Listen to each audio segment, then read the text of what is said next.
ये तो मामला बहुत ही शदीद क्योस अनारकी और बहुत खौफनाक तरफ जाता हुआ नज़र आ रहा है। मैं कैटेगोरिकल आपको बात बता रहा हूँ, मुझे इलेक्शन होते हुए नज़र नहीं आ रहे। इलेक्शन नहीं होंगे और इलेक्शन की तारीख जो सुप्रीम कोर्ट दे देगी उस पर भी इलेक्शन नहीं होंगे। और वजह यह है कि फ़ैसला करने वालों ने फ़ैसला कर लिया है कि इलेक्शन नहीं होंगे। और ऐसी बहुत सी वो हैं इमरान खान के हवाले से शुकुक व शुबहात हैं, ख़तरे हैं, खौफ है कि इमरान खान आएगा तो बहुत बड़े बड़े उखाड़ पिछाड़ कर देगा। उम्मीद है, वो शेख रशीद साहब अक्सर कहा करते हैं, वो अपने बारे में कहा करते हैं कि मैं अक्लमंदों का लीडर हूँ और बेवकूफ़ों से मैं मुखातिब नहीं होता। तो मैं जो ये बात कर रहा हूँ, तो जिसका एवरेज IQ लेवल भी है उसको समझ आ जाएगी कि मेरा इशारा किस तरफ है। ठीक है, क्योंकि मैं भी होके आया हूँ, मेरा कोई इरादा नहीं है दोबारा कहीं जाने का। तो लेकिन इलेक्शन नहीं होगा, इलेक्शन नहीं कराया जाएगा। कम अज़ कम मुझे उमर बंदयाल साहब के दौर में इलेक्शन होता हुआ नज़र नहीं आ रहा। जिस हद तक प्लानिंग कर ली गई है, जिस हद तक सुप्रीम कोर्ट पे हमले हो गए किए जा रहे हैं, जो पार्लियामेंट से किया जा रहा है, जिस तरह कानून साजी, जिस हर तरफ से जो चीज़ें हो रही हैं, मुझे उमर बंदयाल साहब के होते हुए इलेक्शन होते हुए नज़र नहीं आ रहे। इंतज़ार किया जाएगा जस्टिस काजी फाइज़ साहब का, आरिफ अलवी साहब के जाने का। और इस हवाले से लतीफ़ खोसर साहब जो बात कर रहे हैं उसको थोड़ा सा देखना होगा। वो ये कहते हैं कि जब सदर आरिफ अलवी की टर्म पूरी होगी, कायम काम सदर होंगे जो चेयरमैन सेनेट, और फिर इमरजेंसी इन्वोक की जाएगी और अप्रूवल ली जाएगी कायम मकाम सदर से, और इलेक्शन 1 साल के मुलतवी किए जाएंगे। वो प्लान कामयाब होता नहीं होता, काजी फैसल साहब के आने के बाद वो एक अलग बात है। लेकिन मुझे उमर बंदयाल साहब के दौर में इलेक्शन होते हुए नजर नहीं आते। बिस्मिल्लाहिर्रहमानिर्रहीम, अस्सलाम वालेकुम। मैं हूं शाहिद सकलैन, मेरे साथ अदील सरफराज मौजूद हैं, सीनियर सुप्रीम कोर्ट के सीनियर रिपोर्टर हैं। और आज जो है हम जो सुप्रीम कोर्ट में समाअत थी अस खुद नोटिस की, जिसमें जो पंजाब और KP के इलेक्शन है उसकी आज दूसरी समाअत थी। बहुत अहम चीज़ें आज की समाअत में हुई और मेरे ख्याल से एक डायरेक्शन जो है वो थोड़ी सी नज़र आ गई है, क्योंकि आज इलेक्शन कमीशन ऑफ पाकिस्तान की तरफ से जो वकील थे और बाकी जितने भी लोग थे उन्होंने वजूहात बयान कर दिए हैं कि आखिर इलेक्शन क्यों नहीं करवाया जा रहा और इसको अक्टूबर में तक क्यों ले जाया जा रहा है। और साथ साथ बार बार अदालत ने एक चीज़ पूछी, बड़ी इंटरेस्टिंग थी, उसका भी जिक्र करेंगे कि जी 8 अक्टूबर में ऐसा कौन सा जादू है कि इससे आगे या पीछे वो तारीख नहीं जा सकती। अदील सरफराज साहब, एक तो मैं चाहूँगा कि आज की समाअत का आप खुलासा क्रक्स बयान कर दें, आज क्या कुछ हुआ। इलेक्शन कमीशन के वकील भी आए, कमरान मुर्तज़ा साहब को भी बुलाया गया, मुख्तलिफ वकला की बारी आई, लेकिन सबका मौक़िफ़ एक ही था कि जी इलेक्शन नहीं हो सकता। अच्छा, तावीलें पेश की गई हैं बुनियादी तौर पर इलेक्शन से भागने की कोशिश हम ये कह सकते हैं। कुछ लोग ये कर रहे हैं कि हुकूमती जमातें जो हैं उनकी जानिब से तो ये कोशिश शुरू से है कि इंतखाबात ना हो। और अब बुनियादी तौर पर आज की जो समाअत थी इस पर अगर हम क्रक्स की बात करें तो सजील सवाती इलेक्शन कमीशन के वकील हैं, उन्होंने बड़े डिटेल्ड अपने आर्गूमेंट्स दिए हैं और गैर मुतवक्के तौर पर उनके आर्गूमेंट्स काफ़ी कन्विंसिंग थे फॉर जजेस।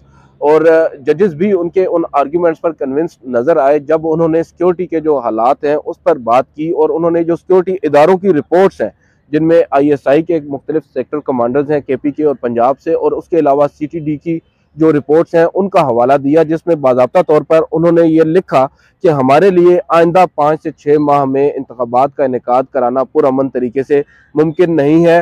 इलेक्शन कमीशन बतौर एक आइनी इदारे के वो उनकी उस बात पर जो है वो आप कह सकते हैं उसका एतकाद या उसका यकीन, क्योंकि ये एक प्रेसिडेंट है। हमेशा जब भी इंतखाबात होते हैं तो इन सिक्योरिटी इदारों की आपको पता है कि रिपोर्ट्स होती हैं और उनके ऊपर ही फिर अगला फैसला लिया जाता है। यहाँ पर जस्टिस मुनीब अख्तर का एक बड़ा वैलिड क्वेश्चन था। उन्होंने कहा कि जब आइन के अंदर दर्ज है आपने इंतखाबात करवाने हैं तो आप अपने उस आइनी फर्ज से भाग क्यों रहे हैं।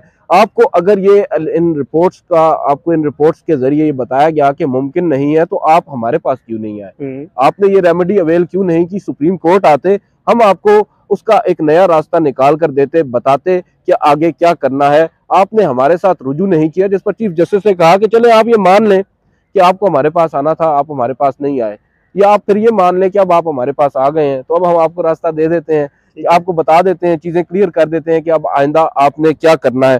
तो इस पे अब बुनियादी तौर पर जो उन्होंने अपनी ओपिनियन दी और अपने जो आर्गुमेंट्स हैं वो उनको उन्होंने किए। और उसके बाद एक अहम डेवलपमेंट हुई है, कल हमने खबर दी थी जस्टिस जमाल खान मंदोखेल की। बिल्कुल आज जस्टिस जमाल खान मंदोखेल ने पार्शली उस खबर की तस्दीक भी की है और साथ साथ उसकी वजाहत भी की है। उन्होंने कहा है कि कल जो चीज रिपोर्ट हुई है बुनियादी तौर पर मैंने वो बात कही तो जरूर थी, लेकिन मेरा जो कॉन्टेक्स्ट था वो कुछ और था, मैं कन्वे नहीं कर सका। वो बुनियादी तौर पर जो इंतजामी इख्तियारात हैं जजेस के, उनके ऊपर जो हमारी अंदरूने खाना कंसल्टेशंस चल रही हैं वो उसकी बात कर रहे थे। गो के कुछ जो वकला हैं वो भी ये कह रहे हैं कि शायद जस्टिस जमाल खान मंदोखेल पर कुछ साथी जजेस का प्रेशर था कि उन्होंने अब अपनी इस बात को वापस लिया।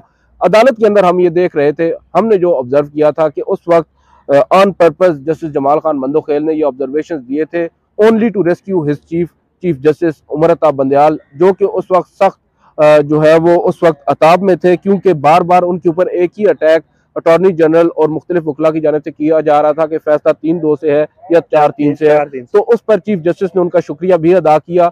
अगर जज साहब की यही मंशा थी जो आज उन्होंने बयान की है, तो बेहतर होता जब चीफ जस्टिस उनको मुबारकबादें और शुक्रिया अदा कर रहे थे और वो उन पर मुस्कुराहट अपनी देकर जवाब दे रहे थे, तो उसी वक्त उस बात की वजाहत कर रहे थे। बहरहाल आज उन्होंने कर दिया, एक अच्छी चीज है, उन्होंने अपनी वजाहत की। लेकिन एक और अहम चीज ये है कि जब उन्होंने अपनी वजाहत की तो जस्टिस मुनीब अख्तर जो उनके दाएं जाने बैठे थे, उन्होंने उनको काफी ज्यादा ग्रिल किया और उन्होंने कहा कि ये अजीब एक बात हो रही है यहाँ पर कि दो जो माइनॉरिटी जजेस हैं, जो अकलीती जजेस हैं, वो अपना एक फैसला लिखते हैं और कहते हैं जी कि ये अब अकलीती नहीं रहा, ये अक्सरियती हो गया है, तो हम ऐसे ही हर एक की बात को मान लें। इस तरह के उन्होंने भी कुछ ऑब्जर्वेशंस दिए और जस्टिस जमाल खान मंदोखेल गैर मुसर थे। उन्होंने कहा कि मैं तो अपने उस फैसले पर बिल्कुल कायम हूँ और मैं ये बात मैं ये बात बिल्कुल पत्थर पर लकीर समझता हूँ कि वो फैसला 4-3 से था, 3-2 से नहीं था। खैर ये इस तरह बारहा कहा, ये उन्होंने बारहा कहा। और उसके बाद चीफ जस्टिस ऑफ पाकिस्तान ने कुछ अहम ऑब्जर्वेशंस दिए हैं, अगर आप कहें तो मैं वो बिल्कुल उन्होंने एक चीज बड़ी वाज़ेह अब कर दी है। आज उन्होंने कहा है कि जो एक तो उन्होंने कमिटमेंट मांगी है इमरान खान से रिटर्न, ठीक है, हाँ, अली जफर साहब खड़े बिल्कुल, और अब एंड पे उन्होंने कहा कि आप हमें तहरीरी तौर पर इमरान खान साहब की वो कमिटमेंट दें और साथ उन्होंने अटॉर्नी जनरल को मुखातिब किया कि आपकी जानिब से वो कमिटमेंट कौन देगा, और साथ उन्होंने कहा कि ये कोई हायर ऑफिस से होना चाहिए, तो ऑब्वियसली वो प्राइम मिनिस्टर शहबाज शरीफ होंगे।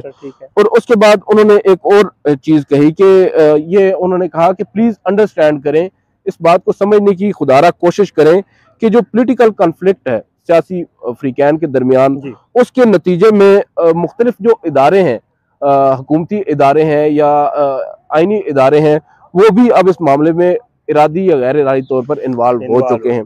बिल्कुल। और साथ उन्होंने जो कहा पॉलिटिकल राइवलरी जो है उसके ऊपर उन्होंने फेयर गेम की यहाँ पर बात की कि हमेशा जो फेयर गेम है उसमें स्पोर्ट्समैन स्पिरिट होना चाहिए, और स्पोर्ट्समैन स्पिरिट वही शो करते हैं जो स्पोर्ट्समैन होते हैं या स्पोर्ट्स वुमेन होते हैं। हम जो है वो स्पोर्ट्समैन चाहते हैं जो एक दूसरे को सपोर्ट करें, हम ग्लैडिएटर्स नहीं चाहते। जो ग्लैडिएटर्स होते हैं वो तो मार धाड़ करते हैं, हम चाहते हैं सिर्फ और सिर्फ स्पोर्ट्समैन हो। और साथ साथ उन्होंने यहाँ पर अब मजीद आगे कुछ चीजें हैं उसकी बात की। उन्होंने कहा कि एक और चीज वाजे कर दूं कि हम जो बात कर रहे हैं पॉलिटिशियंस की या हुकूमतों की, वो इमेच्योरिटी नहीं है, ये बुनियादी तौर पर गुस्सा है पॉलिटिकल राइवल्स के दरमियान। इस गुस्से को हमने कम करना है। और साथ उन्होंने अब बाकायदा तौर पर ये कहा है कि जो स्टेट अफेयर्स हैं वो कोर्स ऑफ कॉन्स्टिट्यूशन यानी आइन का जो रास्ता है उसके मुताबिक जो रियासती अमूर हैं वो चलने चाहिए और उससे डिविएट उनको नहीं करना चाहिए। अदरवाइज जो डेमोक्रेसी है, जो जमहूरियत है, वो फिर परवान नहीं चढ़ती, वो मुतासर होती है उससे। अब उन्होंने जो वजारत दिफा और वजारत दाखिला है उनसे जो है वो एक मिनिमम वक्त मांगा है कब तक वो लोग जो है इंतखाबात का इनेकाद करा सकते हैं, ये उन्होंने एक कहा। और उसके बाद तफसीली उनसे रिपोर्ट्स भी मांगी है। अब देखना होगा इसमें मामला आगे किस तरफ जाता है। और ये कल तक मुलतवी हो गई है जी बिल्कुल, अब कल 11:30 बजे यही बेंच दोबारा इस मुकदमे की समाअत। बस मुझे ये बताइएगा कि आज की जितनी समाअत थी थोड़ा ब्रीफली मुझे बताइएगा, क्या लगता है आपको इलेक्शन 8 अक्टूबर को होंगे, 8 अक्टूबर के बाद होंगे या उससे पहले हो जाएंगे? अपने तजज़िये का जाहिर बात पहले तो डिसीजन तो कोर्ट नहीं करना है, इसमें कोई शक नहीं है और कोई भी डिसीजन हो सकता है, बट आपको क्या लगता है आज जितनी भी हुई कार्रवाई या कल की जो कार्रवाई थी उसमें क्या कुछ था? अच्छा, एक बात तो मुझे अब लग रही है कि ये डिसीजन सुप्रीम कोर्ट ने नहीं करना। अच्छा, ठीक है। क्योंकि रियासत पूरी एक तरफ खड़ी हो गई है। ठीक है, आप हमारे सीनियर हैं, आप भी समझते हैं चीज़ों को। जब रियासत एक बात का फैसला कर ले तो फिर अदालतें क्या करेंगी वहाँ पर? अदालत ने तो 30 मार्च को भी 1 मार्च को भी फैसला दिया था, क्या हुआ उस फैसले को? और अब फिर अदालत अगर फैसला करती भी है तो अदालत भी ये सोचेगी कि हम फैसला करें तो क्या करें, अमल दरामद से होना कोई नहीं। तो बुनियादी तौर पर तो यही चीज़ है। अब अदालत जो है वो फैसले से ज़्यादा अदालत जो है अब सहूलतकारी का किरदार अदा करेगी। मुझे तो ये लग रहा है जैसे कमिटमेंट्स मांगी जा रही हैं और इन लोगों को इकट्ठा किया जाएगा और इन लोगों को एक पेज पर लाया जाएगा। बुनियादी तौर पर जो काम सियासी जमातों को खुद करना चाहिए ऑल पार्टीज कॉन्फ्रेंस की सूरत में इकट्ठा बैठकर मामलात को सुलझाने की सूरत में, वो अब मसला ये है कि उसमें सुप्रीम कोर्ट ऑफ पाकिस्तान जो है उसको इनिशिएट कर रही है थ्रू कॉन्स्टिट्यूशनल पिटीशन। देखें ये मामला आगे किस तरफ जाता है। बहुत बहुत शुक्रिया। मेरे साथ अदील मौजूद थे। इंशाअल्लाह अगली किस वीडियो में मज़ीद मामला जो है जो स्पोर्ट्स से रिलेटेड है इंशाअल्लाह, या और जो मामला होंगे पॉलिटिकल, उसके ऊपर जो है हम मज़ीद बात करेंगे। इजाज़त दें, अपनी दुआ में याद रखा करें। पाकिस्तान जिंदाबाद। अल्लाह हाफ़िज़।